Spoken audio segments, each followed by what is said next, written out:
മിശിഹായിൽ സ്നേഹമുള്ളവരെ, ദൈവത്തിൻ്റെ സമൃദ്ധമായ അനുഗ്രഹം നിങ്ങൾക്ക് ലഭിക്കട്ടെ എന്ന് ആത്മാർത്ഥമായിട്ട് പ്രാർത്ഥിക്കുന്നു. ഇന്ന് ദൈവജനം നിലവിളികളുടെ മധ്യത്തിലാണ് ജീവിക്കുക. അല്പം ആശ്വാസം ലഭിക്കുവാനായിട്ട്, സാന്ത്വനം ലഭിക്കുവാനായിട്ട്, ഈശ്വര അനുഭവം ലഭിക്കുവാനായിട്ട് ദൈവത്തിൻ്റെ മക്കൾ അങ്ങോട്ടും ഇങ്ങോട്ടും ഓടി നടക്കുന്ന നിലവിളികളുടെ ഒരു മധ്യത്തിലാണ് ജീവിക്കുക.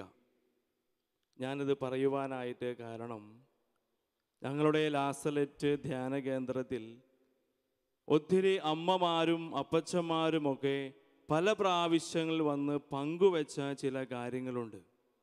അച്ഛാ, വലിയ വലിയ കടപ്പാടുകൾ, കഠിനമായ ശാരീരിക വേദനകൾ, കാർന്നു തിന്നുന്ന മാനസിക വ്യഥകൾ, മദ്യപാനത്തിൻ്റെ പ്രശ്നങ്ങൾ, കുടുംബ പ്രശ്നങ്ങൾ, സാമ്പത്തികമായ ബുദ്ധിമുട്ടുകൾ, വിവാഹം കഴിച്ച് 5-6 വർഷം കഴിഞ്ഞിട്ടും ഒരു കുഞ്ഞിനെ ലഭിക്കാത്ത വിഷമം, ഇതുപോലെ ഒത്തിരി പ്രശ്നങ്ങളായിട്ട് കടന്നു വരുന്ന അപ്പച്ചന്മാരെയും അമ്മച്ചിമാരെയും കണ്ടിട്ടുണ്ട്. പ്രിയമുള്ള ദൈവജനമേ, ചിലപ്പോഴൊക്കെ ചില അപ്പച്ചന്മാർ വന്നിട്ട് പറയും, ദൈവം ജീവിച്ചിരിപ്പുണ്ടോ? എന്തുകൊണ്ടാണ് എനിക്ക് മാത്രം ഇത്രമാത്രം വേദനകളും കഷ്ടപ്പാടുകളും? നിരന്തരം പ്രാർത്ഥിച്ചിട്ടും എന്തുകൊണ്ട് എൻ്റെ പ്രാർത്ഥന ദൈവം കേൾക്കാത്തെ? അച്ഛാ, എല്ലാ ദിവസവും പള്ളിയിൽ പോകും, പ്രാർത്ഥിക്കും, കുടുംബത്തിൽ പ്രാർത്ഥിക്കും, എന്നിട്ടും ദൈവം എൻ്റെ പ്രാർത്ഥന കേൾക്കുന്നില്ല. ഈശോ ജീവിച്ചിരിപ്പുണ്ടോ? പലപ്പോഴും നമ്മൾ ആവർത്തിച്ച് ചോദിക്കുന്ന ഒരു ചോദ്യമാണ്. എവിടെ പോകുമ്പോഴാണ് അല്പം ആശ്വാസം കിട്ടുക? ആരുടെ അടുത്ത് പോകുമ്പോഴാണ് അല്പം സാന്ത്വനം കിട്ടുക? ഈശ്വര അനുഭവം ലഭിക്കുന്നത് എവിടെ പോകുമ്പോഴാണ്? പ്രിയമുള്ള ദൈവജനമേ, മത്തായി ശ്ലീഹായുടെ സുവിശേഷം 5-ാം അധ്യായം 4-ാം തിരുവചനത്തിൽ നമ്മൾ ഇപ്രകാരം വായിക്കുന്നുണ്ട്: വിലപിക്കുന്നവരെ, ദുഃഖിക്കുന്നവരെ, നിങ്ങൾ ഭാഗ്യവാന്മാർ, എന്തുകൊണ്ടെന്നാൽ നിങ്ങൾ ആശ്വസിപ്പിക്കപ്പെടും. മത്തായി ശ്ലീഹ പറയുക, വിലപിക്കുന്നവരെ, ദുഃഖിക്കുന്നവരെ, നിങ്ങൾ ഭാഗ്യവാന്മാർ, എന്തുകൊണ്ടെന്നാൽ നിങ്ങൾ ആശ്വസിപ്പിക്കപ്പെടും.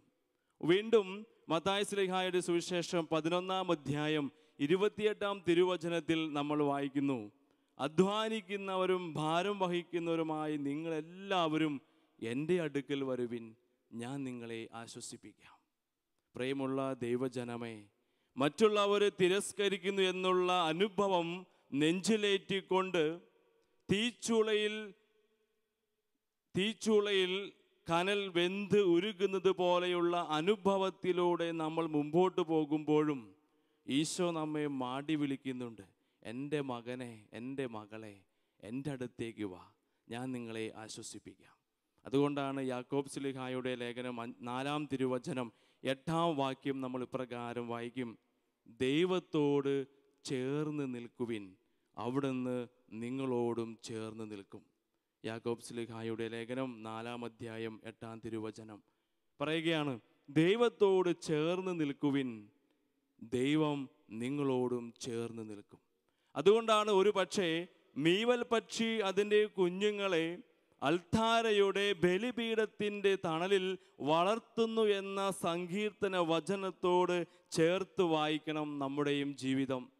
മീവൽ പക്ഷി അതിൻ്റെ കുഞ്ഞുങ്ങളെ ബലിപീഠത്തിൻ്റെ തണലിൽ വളർത്തുന്നു എന്ന സങ്കീർത്തന വചനത്തോട് ചേർത്ത് വായിക്കപ്പെടണം നമ്മുടെയൊക്കെ ഓരോ വ്യക്തികളുടെയും ജീവിതം. കഷ്ടപ്പാടുകൾ ഉണ്ടാകുമ്പോൾ, ഉറ്റവരുടെ വേർപാട് മൂലം ദുഃഖിക്കുമ്പോൾ ദൈവം നമ്മോട് പറയുന്നു: എൻ്റെ മകനെ, എൻ്റെ മകളെ, എൻ്റെ അടുത്തേക്ക് വാ, ഞാൻ നിങ്ങളെ ആശ്വസിപ്പിക്കാമെന്ന്. ഞാൻ കൊച്ചച്ഛനായിട്ട് സേവനം ചെയ്യുന്ന കാലഘട്ടത്തിൽ രാവിലെ 5:30 മണിക്ക് വിശുദ്ധ കുർബാന എഴുന്നള്ളിച്ചു വെച്ച് കുമ്പസാരക്കൂട്ടിൽ കുമ്പസാരിപ്പിക്കുവാനായിട്ട് ഇരിക്കുമ്പോൾ നമ്മുടെയൊക്കെ 70, 75, 80 വയസ്സ് പ്രായമുള്ള ചട്ടയും മുണ്ടുമൊക്കെ ഉടുത്ത അമ്മമാർ 1-2 കിലോമീറ്റർ ദൂരെ നിന്ന് അതിരാവിലെ എഴുന്നേറ്റ് ജപമാല കയ്യിലേന്തി ദേവാലയത്തിൻ്റെ ദൈവത്തിൻ്റെ ആലയത്തിൻ്റെ ആനവാതിലൂടെ മുമ്പോട്ട് പ്രവേശിച്ച് പരിശുദ്ധ അമ്മയുടെ പാദാന്തികത്തിൽ പോയി പ്രാർത്ഥിക്കുന്നതും, തുടർന്ന് എല്ലാ ദിവസവും പതിവായി വിശുദ്ധ ബലിയിൽ പങ്കെടുക്കുന്ന സ്ഥലത്ത് പോയി ഇരിക്കുന്നതും ഞാൻ കണ്ടിട്ടുണ്ട്. പലപ്പോഴും ഞാൻ ചിന്തിക്കും, ആ അമ്മൂമ്മ, ആ അപ്പൂപ്പൻ തൻ്റെ ജീവിതത്തിൻ്റെ കഷ്ടപ്പാടുകളും ബുദ്ധിമുട്ടുകളും പ്രയാസങ്ങളും ഒക്കെ പരിശുദ്ധ അമ്മയ്ക്ക് സമർപ്പിച്ച് വിശുദ്ധ ബലിയിൽ പങ്കെടുക്കുവാനായിട്ട് ഇരിക്കുന്നതാ. പ്രിയമുള്ള ദൈവജനമേ, ഇന്ന് അതുപോലെ കാണുവാനായിട്ട് പ്രയാസമാണ്. ഇന്ന് ചട്ടയും മുണ്ടൊക്കെ ഉടുത്ത് നമ്മുടെ അമ്മൂമ്മമാരും അതുപോലെ വെള്ളമുണ്ടുമൊക്കെ ഉടുത്ത് വെള്ള ഷർട്ടൊക്കെ ധരിച്ച് നമ്മുടെയൊക്കെ അപ്പൂപ്പന്മാരുമൊക്കെ വരുന്നത് വളരെ ചുരുക്കം സമയത്ത് മാത്രമേ നമ്മൾ കാണാറുള്ളൂ. അപ്പോൾ ദൈവം നമ്മോട് ആഹ്വാനം ചെയ്യുകയാ, എൻ്റെ പ്രിയമുള്ള മകനെ മകളെ, ആശ്വാസം കിട്ടണമെങ്കിൽ എൻ്റെ ആലയത്തിലേക്ക് പ്രവേശിക്കുക, എൻ്റെ മധുബഹായിലേക്ക് നോക്കി ബലിപീഠത്തിൻ്റെ കീഴിൽ നീ വസിക്കുക, നിനക്ക് ശാന്തി ലഭിക്കും, നിനക്ക് സാന്ത്വനം ലഭിക്കും. അതുകൊണ്ടാണ് പുതിയ നിയമത്തിലെ അപസ്മാര ബാലൻ്റെ പിതാവും വൃത്തിന് വേണ്ടി യാചിക്കുന്ന ശതാധിപനും മകൾക്ക് വേണ്ടി പ്രാർത്ഥിക്കുന്ന കാനാൻകാരിയും നമ്മോടൊരു കാര്യം പറയുന്നുണ്ട്: ദൈവത്തോട് ചേർന്ന് നിൽക്കുക. പുതിയ നിയമത്തിൽ നാം കാണുന്ന അപസ്മാര ബാലൻ്റെ പിതാവ് ഇതുപോലെ തൻ്റെ മകൾക്ക് വേണ്ടി ദൈവത്തിൻ്റെ ഈശോയുടെ അടുത്ത് വന്ന് പ്രാർത്ഥിക്കുന്ന കാനാൻകാരിയും നമ്മോട് ഏറ്റവും കൂടുതൽ ആഴത്തിൽ പറയുന്ന ഒരു കാര്യം ദൈവത്തോട് ചേർന്ന് നിൽക്കുവാനായിട്ടാണ് പറയുക. അതുകൊണ്ടാണ് ഞാൻ പലപ്പോഴും പറയുക, നമ്മുടെയൊക്കെ കണ്ണുനീര് വീണ് കുതിരേണ്ട സ്ഥലം ബലിപീഠമാണ്. നമ്മുടെയൊക്കെ കണ്ണുനീര് വീഴേണ്ട സ്ഥലം, രക്ഷയുടെ പുതുമുകളം വിരിയുന്ന സ്ഥലമാണ് നമ്മുടെയൊക്കെ അൾത്താര, ബലിപീഠം. അതുകൊണ്ട് രക്ഷയുടെ അപ്പം ചുട്ടെടുക്കുന്ന സ്ഥലമാണ് ബലിപീഠം. സ്നേഹത്തിൻ്റെ അപ്പം ചുട്ടെടുക്കുന്ന സ്ഥലമാണ് ബലിപീഠം. സാന്ത്വനത്തിൻ്റെ, ദൈവാനുഗ്രഹത്തിൻ്റെ അപ്പം ചുട്ടെടുക്കുന്ന മനോഹരമായ സ്ഥലമാണല്ലോ ബലിപീഠം. ഈ ബലിപീഠത്തോട് ചേർത്ത് വയ്ക്കുമ്പോൾ ദൈവം നമ്മെ ആശ്വസിപ്പിക്കും. അതുകൊണ്ടാണ് യാക്കോബ് ശ്ലീഹ പറയുക, ദൈവത്തോട് ചേർന്ന് നിൽക്കുക, ദൈവം നിന്നോടും ചേർന്ന് നിൽക്കുമെന്ന്. പ്രിയമുള്ള ദൈവജനമേ, യെശയ്യാ പ്രവാചകന്റെ പുസ്തകം 30-ാം അധ്യായം 20-ാം തിരുവചനത്തിൽ നമ്മൾ ഇപ്രകാരം വായിക്കുന്നുണ്ട്: കർത്താവ് നിനക്ക് കഷ്ടതയുടെ അപ്പവും ക്ലേശത്തിൻ്റെ ജലവും തന്നാലും നിന്നിൽ നിന്നും മറഞ്ഞിരിക്കത്തില്ല. ദൈവം നിനക്ക് കഷ്ടതയുടെ അപ്പവും ക്ലേശത്തിൻ്റെ ജലവും തന്നാലും നിന്റെ ദൈവം നിന്നിൽ നിന്നും മറഞ്ഞിരിക്കത്തില്ല. നിന്നെ സാന്ത്വനിപ്പിക്കുന്ന, നിന്നിലേക്ക് ഏറ്റവും സ്നേഹത്തോടുകൂടെ കടന്നു വരുന്ന ഈശ്വര അനുഭവം നമുക്ക് ലഭിക്കുന്നത് അൾത്താരയോട് ചേർന്ന് നിൽക്കുമ്പോഴാണ്. പ്രിയമുള്ള ദൈവജനമേ, ഞാൻ ലാസലറ്റ് സഭയുടെ വൊക്കേഷൻ ഡയറക്ടറായിട്ട് പാറക്കടവ് സേവനം ചെയ്തുകൊണ്ടിരിക്കുമ്പോൾ, അങ്കമാലി അടുത്ത് പാറക്കടവ് ഞങ്ങളുടെ സെമിനാരിയിൽ സേവനം ചെയ്തുകൊണ്ടിരിക്കുമ്പോൾ സ്ഥിരമായിട്ട് ഞാൻ പച്ചക്കറി വാങ്ങുവാനായിട്ട് ഒരു കടയിൽ പോകുമായിരുന്നു. പല പ്രാവശ്യം എനിക്ക് പച്ചക്കറി എടുത്തു തന്നിരുന്ന ആ വ്യക്തി എന്നോട് പറയും, അച്ഛാ, ഒരു ദിവസം എൻ്റെ വീട്ടിൽ വന്ന് പ്രാർത്ഥിക്കണം കേട്ടോ. പലപ്പോഴും ഈ ചേട്ടൻ എന്നോട് പറയും, അച്ഛാ, ഒരു ദിവസം സമയം കിട്ടുമ്പോൾ എൻ്റെ വീട്ടിൽ വന്നൊന്ന് പ്രാർത്ഥിക്കണം. കുറേ ദിവസങ്ങൾ കഴിഞ്ഞ് ഒരു ദിവസം ഈ ചേട്ടൻ്റെ വീട്ടിലേക്ക് ഞാൻ കയറി ചെല്ലുകയാണ്. ചില വീടുകളിലൊക്കെ പോകുമ്പോൾ, വൈദികരൊക്കെ ചില വീടുകളിൽ ചെല്ലുമ്പോൾ അപ്പച്ചനും അമ്മച്ചിയും മക്കളുമൊക്കെ പുഞ്ചിരിച്ച് സന്തോഷത്തോടു കൂടെ ഞങ്ങൾ സ്വീകരിക്കുന്നത് കാണുമ്പോൾ ഞങ്ങൾക്ക് ഭയങ്കര സന്തോഷമാണ്. കാര്യമായി ബഹുമാനത്തോടു കൂടെ സന്തോഷത്തോടു കൂടെയൊക്കെ ഞങ്ങളെ സ്വീകരിക്കാറുണ്ട്. ഈ വീട്ടിലേക്ക് കടന്നു ചെന്നപ്പോൾ അപ്പച്ചനും അമ്മച്ചിയും മക്കളുമൊക്കെ വന്ന് സ്വീകരിക്കുകയാണ്. വീട്ടിൽ കയറി സംസാരിച്ചു. ഞാൻ ചോദിച്ചു, എത്ര മക്കളുണ്ട് ചേട്ടന്? എന്നോട് പറയാം, 3 മക്കളുണ്ട് എനിക്ക്. ഇത് എൻ്റെ 2ാമത്തെ മകൻ, ഇത് എൻ്റെ 3ാമത്തെ മകൾ. ഞാൻ ചോദിച്ചു, ആദ്യത്തെ കുഞ്ഞ് എവിടെയാ? എന്നോട് ആ ചേട്ടൻ പറയാണ്, ഒന്നാമത്തെ മകൾ അങ്ങ് മുറിയിൽ കിടക്കുകയാണ്. ഞാൻ ചോദിച്ചു, എന്താണ് സംഭവിച്ചത്? ഈ അപ്പനും അമ്മയും എന്നെ ആ മുറിയിലേക്ക് കൂട്ടിക്കൊണ്ടു പോകുകയാണ്. പ്രിയമുള്ള ദൈവജനമേ, ഞാൻ ആ മുറിയിലേക്ക് കയറി ചെല്ലുമ്പോൾ ഒരു 16 വയസ്സ് പ്രായമുള്ള പെൺകുട്ടി ഒരു കട്ടിലിൽ കിടക്കുകയാണ്. വലിയ തലയും തള്ളി നിൽക്കുന്ന കണ്ണുകളും ശോഷിച്ച് നിൽക്കുന്ന ശരീരവുമായി 16 വയസ്സ് പ്രായമുള്ള പെൺകുട്ടി ആ കട്ടിലിൽ കിടക്കുകയാണ്. ഈ അമ്മ പുഞ്ചിരിച്ചുകൊണ്ട് എന്നോട് പറയാ, അച്ഛാ, ഞങ്ങളുടെ മാലാഖ കുഞ്ഞായി കിടക്കുന്നേ. സത്യത്തിൽ എൻ്റെ കാൽപാദത്തിൻ്റെ അടിയിൽ തീയുടെ അനുഭവമാണ്. ഇത്രമാത്രം ക്ലേശിക്കുന്ന ഒരു മകളെ കണ്ടിട്ട് പുഞ്ചിരിക്കുന്ന അമ്മ പറയുക, ദൈവം ദാനമായിട്ട് നൽകിയ മാലാഖ കുഞ്ഞാണ് ഈ കിടക്കുന്നേ. ഞാൻ ചോദിച്ചു, ഇത്രമാത്രം സന്തോഷത്തോടു കൂടെ പറയുവാനായിട്ട് അമ്മയ്ക്ക് എങ്ങനെയാ സാധിക്കുക? ഈ അമ്മ പറയുക, അച്ഛാ, 16 വർഷങ്ങൾക്ക് മുമ്പ് ദൈവം സ്വർഗത്തിൽ നിന്നും നിരീക്ഷിച്ചു, ഈ മകളെ ഏത് ദമ്പതികൾക്ക് കൊടുത്താലാണ് പൊന്നുപോലെ ഇത്രയും വാത്സല്യത്തോടു കൂടെ വളർത്തുന്നത്, ഏത് ദമ്പതിക്ക് സാധിക്കുക എന്ന് ദൈവം 16 വർഷങ്ങൾക്ക് മുമ്പ് സ്വർഗത്തിൽ നിന്ന് നിരീക്ഷിച്ചു കൊണ്ടിരുന്നപ്പോൾ ഞങ്ങളെയാ കണ്ടത്. എന്നെയും എൻ്റെ ഭർത്താവിനെയുമാണ് ദൈവം ദർശിച്ചത്. ദൈവം നൽകിയ മാലാഖ കുഞ്ഞ, ദൈവം ദാനമായിട്ട് നൽകിയ മാലാഖ കുഞ്ഞ. ജനിച്ച അന്ന് മുതൽ ഇന്നു വരെ ഒരു പാപവും ചെയ്യാത്ത ഞങ്ങളുടെ പൊന്നു മോളായി കിടക്കുന്നേ. ഈ കാലഘട്ടത്തിൽ മാതാപിതാക്കള് മക്കളെ കുറിച്ച് വിലപിക്കുമ്പോൾ, കണ്ണുനീരൊഴുക്കുമ്പോൾ, ഈ മകൾക്ക് വേണ്ടി ഒരു ദിവസം പോലും ഞങ്ങൾ കരഞ്ഞിട്ടില്ല. പാപം ചെയ്യാത്ത ഞങ്ങളുടെ പൊന്നു മോളാ കിടക്കുന്നേ. ഞാൻ ചോദിച്ചു, വീണ്ടും ഇത്രമാത്രം വിശ്വാസത്തോടും സന്തോഷത്തോടും കൂടെ പറയുവാനായിട്ട് അമ്മച്ചിക്ക് എങ്ങനെയാ സാധിക്കുക? ഈ അമ്മച്ചി പറയുക, അച്ഛാ, പള്ളിയാണ് ഞങ്ങളുടെ ശരണം. ഓരോ ദിവസവും പ്രഭാതത്തിൽ ദൈവത്തിൻ്റെ പുതിയ സ്നേഹമാകുന്ന വിശുദ്ധ കുർബാനയിൽ നിന്നുമാണ് ജീവിതം ആരംഭിക്കുക. അതുകൊണ്ട് ദൈവം അത്താണിയായി, സാന്ത്വനമായി, ദൈവിക അനുഭവമായി ഓരോ ദിവസവും ഞങ്ങളുടെ കുടുംബത്തിലേക്ക് വരികയാണ്. അതുകൊണ്ട് ജീവിതം ഞങ്ങളുടെ ആരംഭിക്കുന്നത് പള്ളിയിലാണ്. പ്രിയമുള്ള ദൈവജനമേ, അതുകൊണ്ടാണ് ആദ്യം തന്നെ ഞാൻ പറയുക, കഷ്ടപ്പാടുകളും ബുദ്ധിമുട്ടുകളും പ്രയാസങ്ങളും മറ്റുള്ളവരെ നിന്ദിക്കുന്നു, പാർശ്വവൽക്കരിക്കുന്നു എന്നുള്ള ചിന്തയൊക്കെ നമുക്കുണ്ടാകുമ്പോൾ ഈശോ പറയുന്നു, എൻ്റെ മകനെ, മകളെ, എൻ്റെ അടുത്തേക്ക് വാ, ഞാൻ നിങ്ങളെ ആശ്വസിപ്പിക്കാം.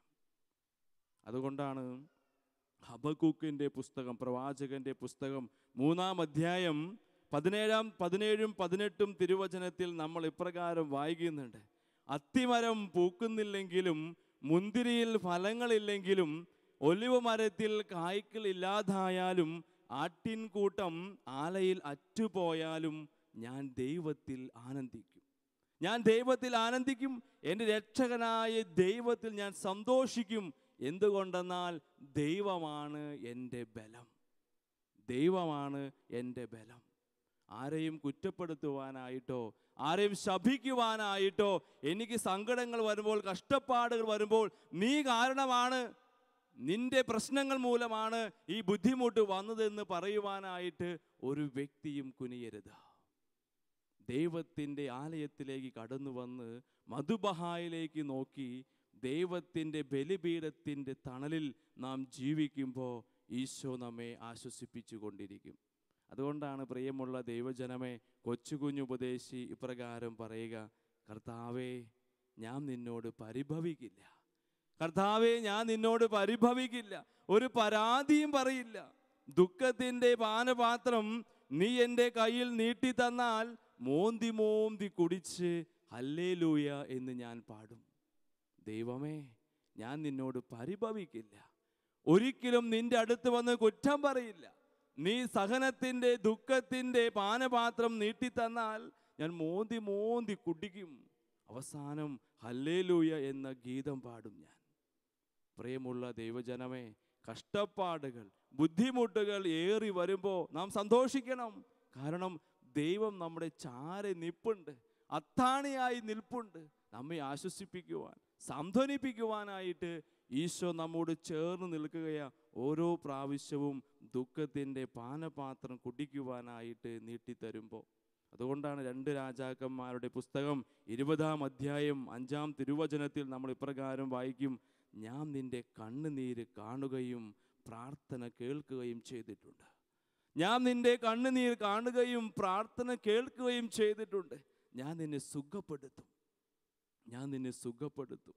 അതുകൊണ്ടാണ് സങ്കീർത്തനം 30:5-6 തിരുവചനത്തിൽ നമ്മൾ വായിക്കും: രാത്രി കാലങ്ങളിൽ വിലാപമുണ്ടായേക്കാം, പക്ഷേ പ്രഭാതത്തിലോ സന്തോഷത്തിൻ്റെ വരവായി. രാത്രികാലങ്ങളിൽ വിലാപമുണ്ടാകാം, പക്ഷേ പുലരിയാകുമ്പോഴോ പ്രഭാതം വിടരുമ്പോൾ സന്തോഷത്തിൻ്റെ വരവായി. പ്രിയമുള്ളവരെ, ചെറിയ ഒരു ദുഃഖം വരുമ്പോൾ, ഒരു പ്രശ്നം വരുമ്പോൾ, എൻ്റെ ഭർത്താവ് മദ്യപാനിയാണെങ്കിൽ, എൻ്റെ ഭാര്യ എന്നെ അനുസരിക്കുന്നില്ലെങ്കിൽ ചിന്തിക്കണം, ദൈവമേ, അങ്ങ് വർഷങ്ങൾക്ക് മുമ്പ് സ്വർഗത്തിൽ നിന്നും ഇവളെ ആർക്ക് നിക്ഷേപിക്കണം, ഇവനെ ആർക്ക് കൊടുക്കണമെന്ന് ചിന്തിച്ചപ്പോൾ എൻ്റെ മുഖമല്ലേ നീ ദർശിച്ചത്. ഇവൾക്ക് വേണ്ടി, ഇവന് വേണ്ടി ഞാൻ പ്രാർത്ഥിക്കുകയാ. സാന്ത്വനിപ്പിക്കണമേ, ആശ്വസിപ്പിക്കണമേ. നമ്മൾ പ്രാർത്ഥിക്കുമ്പോൾ സ്വർഗം തുറക്കപ്പെടും. ഒരു സായുജ്യം, ജീവിതത്തിൽ സ്വർഗീയ സായുജ്യം അനുഭവിക്കുവാനായിട്ട് ഈ ഭൂമിയിൽ തന്നെ തീർത്ഥാടനം ചെയ്യുമ്പോൾ നമുക്ക് സാധിക്കും.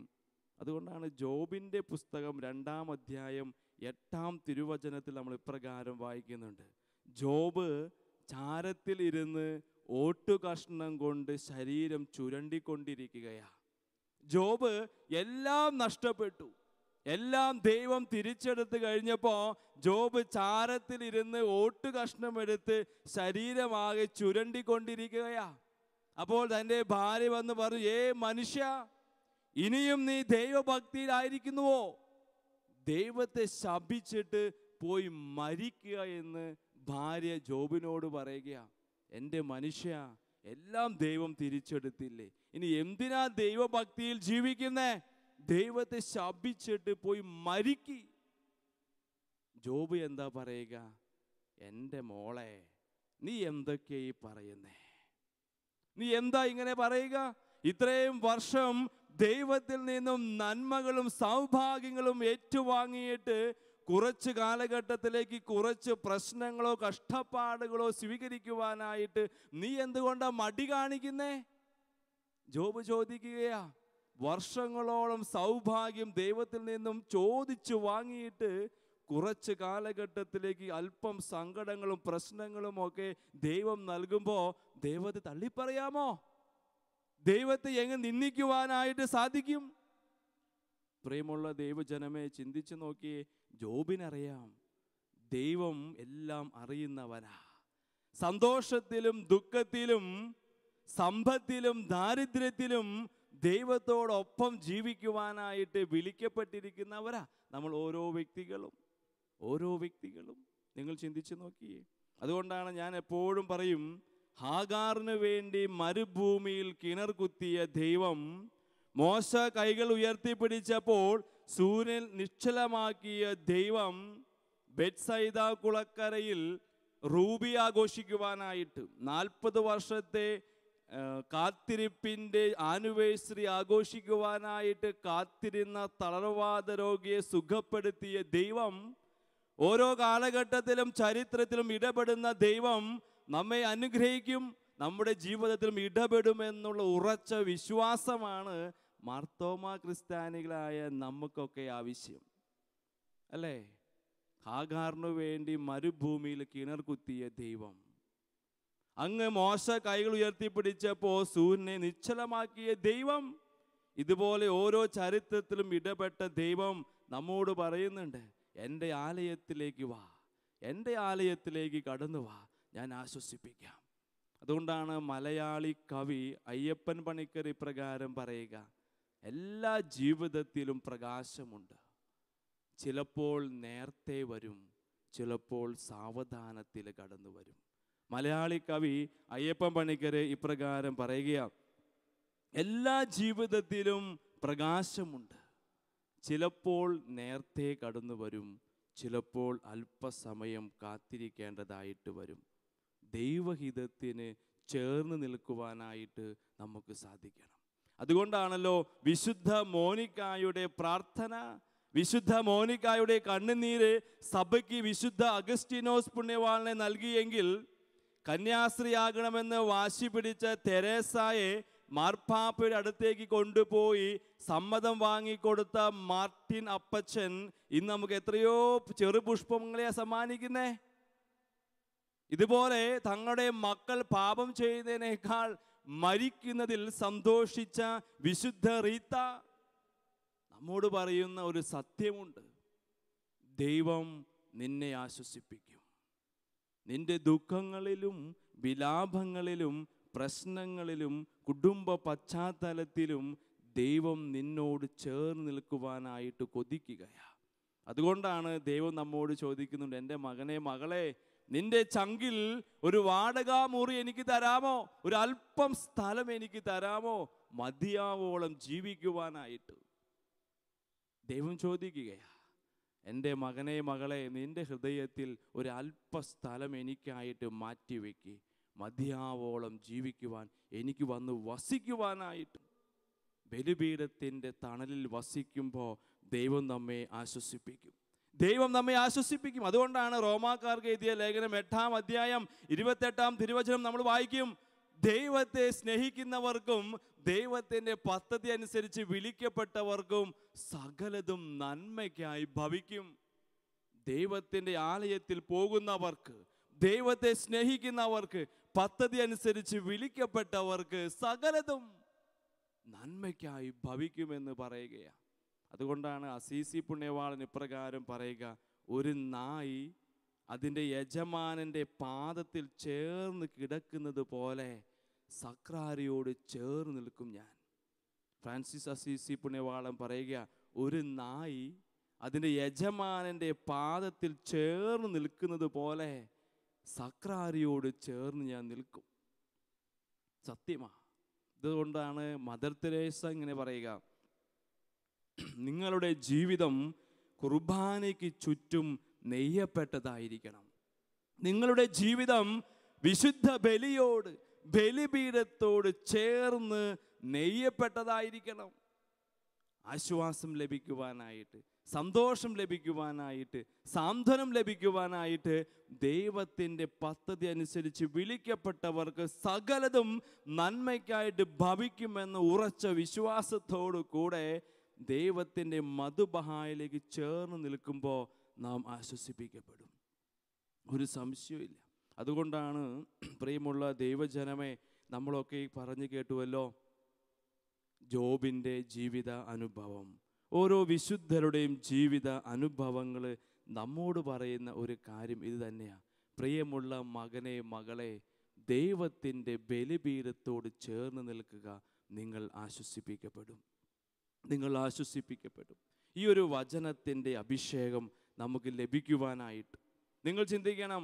നമ്മുടെയൊക്കെ കുടുംബത്തിൽ ചെറിയ പ്രശ്നങ്ങളുണ്ടെങ്കിൽ, മക്കൾക്ക് എന്തെങ്കിലും ബുദ്ധിഹീനതയുണ്ടെങ്കിൽ, ഭർത്താവ് അനുസരിക്കുന്നില്ലെങ്കിൽ, മദ്യപിക്കുന്നുണ്ടെങ്കിൽ, എത്ര പ്രാർത്ഥിച്ചിട്ടും ജോലി ലഭിക്കുന്നില്ലെങ്കിലും, പഠിക്കുവാൻ മക്കൾക്ക് ഒട്ടും താല്പര്യമില്ലെങ്കിലും നിങ്ങൾ ചിന്തിക്കണം, നിരാശപ്പെടാനായിട്ട് ഒന്നുമില്ല. സങ്കീർത്തനം പറയുന്നുണ്ടല്ലോ, രാത്രി കാലങ്ങളിൽ വിലാപമുണ്ടാകാം, പക്ഷേ പ്രഭാതം വരുമ്പോൾ സന്തോഷത്തിൻ്റെ വരവായി. ദുഃഖവെള്ളി കഴിഞ്ഞിട്ടേ ഉയർപ്പ് ഞായർ കടന്നു വരൂ. ഒരു കയറ്റമുണ്ടെങ്കിൽ ഒരു ഇറക്കമുണ്ട്. നല്ല മുന്തിരിച്ചാറ് കിട്ടണമെങ്കിൽ മുന്തിരി ശരിക്കും പിഴിഞ്ഞെടുക്കണം. അതുകൊണ്ടാണ് ഞങ്ങളൊക്കെ പലപ്പോഴും പറയും, 10, 13, 15 വർഷമൊക്കെ പരിശീലനം കിട്ടുമ്പോൾ ദൈവജനം ചോദിക്കും, എത്രയോ വർഷമാ, ഇതിന് ഇത്രമാത്രം വർഷം നിങ്ങൾക്ക്? നല്ല ഫലം സഭയ്ക്ക് ദാനമായിട്ട് ലഭിക്കണമെങ്കിൽ കുറേ വെട്ടി ഒരുക്കലിൻ്റെയും പിഴിയലിൻ്റെയും ഒക്കെ കഥകളുണ്ട് ഇതിൻ്റെ പിന്നിൽ. പ്രിയമുള്ള ദൈവജനമേ, ഞാൻ ഓർക്കുന്നു, എൻ്റെയൊക്കെ കുടുംബത്തിൽ ഞങ്ങൾ 3 മക്കളാ. അപ്പച്ചൻ നേരത്തെ മരിച്ചുപോയി. ഞാൻ ഓർക്കുന്ന വലിയ ഒരു സംഭവമുണ്ട്. എൻ്റെയൊക്കെ ജീവിതത്തിൻ്റെ അവസാനം വരെ ഓർത്തിരിക്കുന്ന കഥകളാണ്. അമ്മ ചെറുപ്പത്തിൽ നല്ല അയിലക്കറി തേങ്ങാപ്പാലൊക്കെ ഒഴിച്ച് നല്ല മീൻകറി ഉണ്ടാക്കി തരും. ഇന്നത്തെ കാലത്ത് അയിലയും ചാളയും ഒന്നും വാങ്ങാറില്ലല്ലോ.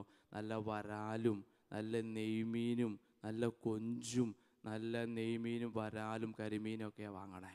അന്ന് അച്ഛൻ്റെ ഒക്കെ കുട്ടിക്കാലത്ത് കുറച്ച് അയിലയും കുറച്ച് മത്തിയൊക്കെ വാങ്ങി അമ്മ തരുന്നേ. എന്നിട്ട് 2-3 മാസം കൂടുമ്പോഴാണ് കുറച്ച് മാങ്ങച്ചാറ് അല്ലെങ്കിൽ കുറച്ച് മീൻചാറൊക്കെ കിട്ടണേ. ഞാൻ ഓർക്കുന്നു, 1 പഠിക്കുന്ന കാലത്ത് ഞാൻ സ്കൂളിൽ പോയി തിരിച്ചു വരുമ്പോൾ അകലേന്ന് നല്ല മീൻചാറിൻ്റെ മണമാണ്. അപ്പോൾ എനിക്ക് മനസ്സിലായി, ഇന്ന് കുശാല, ഇന്ന് വീട്ടിൽ നല്ല മീൻ കറി കിട്ടും. അപ്പോൾ പശുവിനെയൊക്കെ അയച്ചു കെട്ടാനായിട്ട് അമ്മ പോകുമ്പോൾ സാരിത്തുമ്പത്തൊക്കെ പിടിച്ച് പിന്നാലെ പോകും. അങ്ങനെ 6-6:30 മണിയൊക്കെ ആകുമ്പോൾ വെള്ളമൊക്കെ ചൂടാക്കി കുളിച്ച് പ്രാർത്ഥിച്ച് അത്താഴം കഴിക്കാനായിട്ട് വരുമ്പോൾ അമ്മ ചീഞ്ചട്ടി അതുപോലെ തന്നെ കൊണ്ടുവരും, മൺകലം അതുപോലെ തന്നെ കൊണ്ടുവരും, അതുപോലെ തന്നെ ഈ അരി വെച്ചിരിക്കുന്ന ആ കലം അതുപോലെ തന്നെ കൊണ്ടുവരും. അപ്പൻ്റെയും 3 മക്കളുടെയും പാത്രത്തിലേക്ക് ചോറ് വിളമ്പി വയ്ക്കും. ഇതിനു ശേഷം എൻ്റെ അമ്മ ഏറ്റവും നല്ല നടുക്കഷ്ണം തപ്പിയെടുക്കും ഈ മീൻചട്ടിയിൽ നിന്നും. ഏറ്റവും നല്ല നടുക്കഷ്ണം അപ്പൻ്റെ പാത്രത്തിലേക്ക് ഇട്ട് കൊടുക്കും. അപ്പം ഞാനൊക്കെ തുറിച്ച് നോക്കും, കർത്താവേ നല്ല കഷ്ണം പോയല്ല. വീണ്ടും എൻ്റെ അമ്മ അടുത്ത നല്ല കഷ്ണം തപ്പിയെടുക്കും, അത് മൂത്ത ചേട്ടൻ്റെ കിണ്ണത്തിലേക്ക് ഇട്ട് കൊടുക്കും. അപ്പോൾ വീണ്ടും എൻ്റെ കണ്ണ് തള്ളി വരും, കർത്താവേ ആ നടുക്കഷ്ണം പോയില്ല. ഇതിനു ശേഷം വീണ്ടും വല്ല പാലോ അല്ലെങ്കിൽ ഏതെങ്കിലുമൊക്കെ ചെറിയ ഒരു കഷ്ണം കൂടി എടുത്തിട്ട് രണ്ടാമത്തെ ചേട്ടൻ്റെ കിണ്ണത്തിലേക്ക് ഇട്ട് കൊടുക്കും. അപ്പോഴത്തേക്കും എൻ്റെ കണ്ണ് തള്ളിയിട്ടുണ്ടാകും, എല്ലാം പോയി. എന്നിട്ട് എൻ്റെ അമ്മ എനിക്ക് തരുന്നതോ പൊടിഞ്ഞു പോയ വാൽ കഷ്ണമോ പൊടിഞ്ഞു പോയ തലക്കഷ്ണമൊക്കെയാണ്. ഇരിക്കണ കണ്ടില്ലേ പ്രിയമുള്ള ദൈവജനമേ? ഇതിനു ശേഷം എൻ്റെ അമ്മയുടെ കിണ്ണത്തിലേക്ക് നോക്കുമ്പോൾ മീൻചാറും മീൻമുള്ളുമായിട്ട് ഭക്ഷണം കഴിക്കുമ്പോൾ ഞങ്ങൾക്ക് നൽകിയിരിക്കുന്ന മീൻ കഷ്ണത്തിൽ നിന്നും നുള്ളിയെടുത്തിട്ട് അമ്മയുടെ പാത്രത്തിലേക്ക് ഇട്ട് കൊടുക്കുകയാ. ഞങ്ങൾക്ക് നൽകിയിരിക്കുന്ന മീൻ കഷ്ണത്തിൽ നിന്നും നുള്ളിയെടുത്തിട്ട് മീൻചാറും മീൻമുള്ളുമായിട്ട് ഭക്ഷണം കഴിക്കുന്ന അമ്മയുടെ പാത്രത്തിലേക്ക് ഇട്ട് കൊടുക്കും. അമ്മയെ ഭക്ഷിക്ക്. മക്കൾക്ക് വേണ്ടി, ഭർത്താവിന് വേണ്ടി എരിഞ്ഞു തീരുന്ന, കത്തിത്തീരുന്ന ഒരു അമ്മയുടെ കഥ. പ്രിയമുള്ള ദൈവജനമേ, ഇതിൻ്റെ പശ്ചാത്തലത്തിൽ നിന്നുകൊണ്ടുമാണ് അമ്മൂമ്മ എന്നോട് പറഞ്ഞേ, മോനെ, കഷ്ടപ്പാടുകളും ദുരിതങ്ങളും കൂണുപോലെ മുളച്ചപ്പോഴും നിങ്ങളെ 3 മക്കളെയും ബലിപീഠത്തിൻ്റെ തണലിൽ വളർത്തുവാനായിട്ട് ജീവിതം മാറ്റിവെച്ച ഒരു അമ്മയുടെ കഥ. പ്രിയമുള്ള വാത്സല്യമുള്ള ദൈവജനമേ, കഷ്ടപ്പാടുകളുണ്ടാകുമ്പോൾ, ദുരിതങ്ങളുണ്ടാകുമ്പോൾ, പേമാരി പോലെ കഷ്ടപ്പാടുകൾ വരുമ്പോൾ ദൈവം നമ്മോട് പറയുന്നുണ്ട്, മോനെ, മോളെ, ഞാൻ നിന്നെ ആശ്വസിപ്പിക്കാം, ഞാൻ നിന്നെ ആശ്വസിപ്പിക്കും, നിന്നെ ഞാൻ ഉയർത്തും, ഒരിക്കലും ഉപേക്ഷിച്ച് കളയത്തില്ല.